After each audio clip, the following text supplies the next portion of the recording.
¿De qué se trata cuando se habla de un accidente sistémico? Bueno, la actividad de los operadores de primera línea, como lo hemos visto, depende de muchos factores del individuo, de la situación de trabajo, del colectivo y de la organización.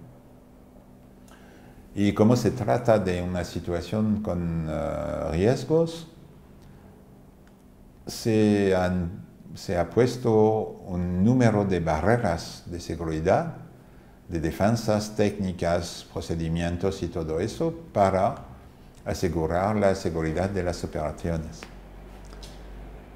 Ahora, suponemos que haya un problema en el proceso de la documentación. Eso puede crear problemas en la situación, por ejemplo, procedimientos falsos o dibujos falsos, y eso va a crear un agujero en una de las defensas, en una de las barreras. Y de otro lado hay un estilo gerencial que plantea problemas en los colectivos que va a afectar los colectivos y las personas, y eso puede crear otros agujeros en las defensas.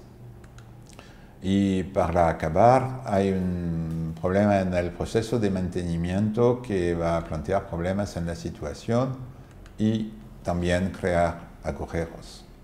Y al fin, un operador pulsa un botón y sucede el accidente.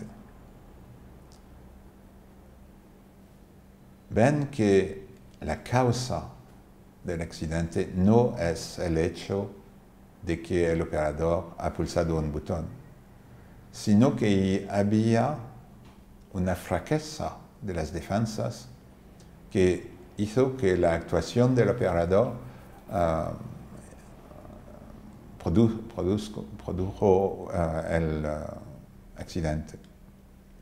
Cuando se va a analizar eso, lo importante es no parar el análisis en el error del operador, sino bien analizar todas las fraquezas de las defensas que permitieron el accidente.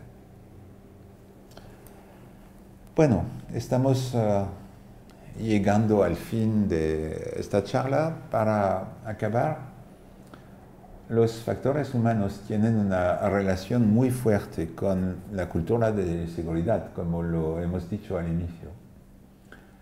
Y se puede describir una cultura de seguridad con 7 atributos.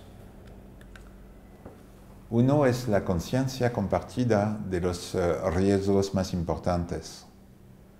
¿Se interesan los actores a la tasa de frecuencia o se interesan en el estado de preparación de la empresa a lo que podría pasar de peor?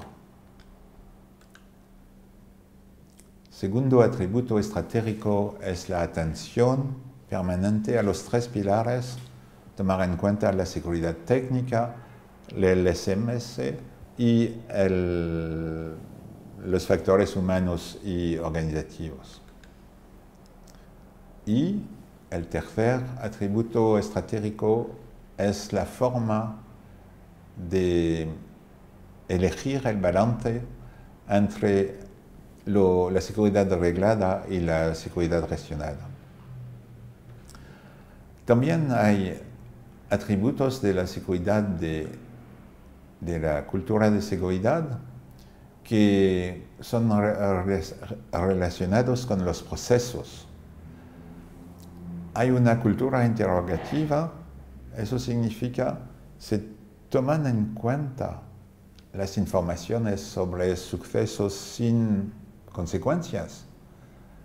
Se toman en cuenta los datos sobre señales fracos, por ejemplo, cuál es el proceso de retorno de información, de cómo se extraen lecciones después de un suceso.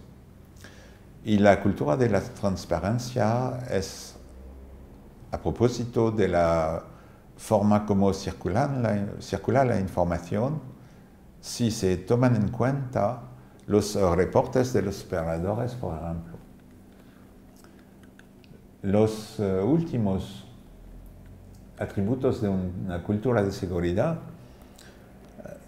se relacionan a los actores. En materia de cultura de seguridad se necesitan todos los conocimientos, se necesitan los conocimientos de todos, por supuesto de los expertos, pero también de los operadores, de la gerencia, de los representantes de los trabajadores, de los contratistas y todo. Y último atributo, la seguridad industrial depende del liderazgo de todos los gerentes, no solamente de la dirección, y de la implicación de los empleados.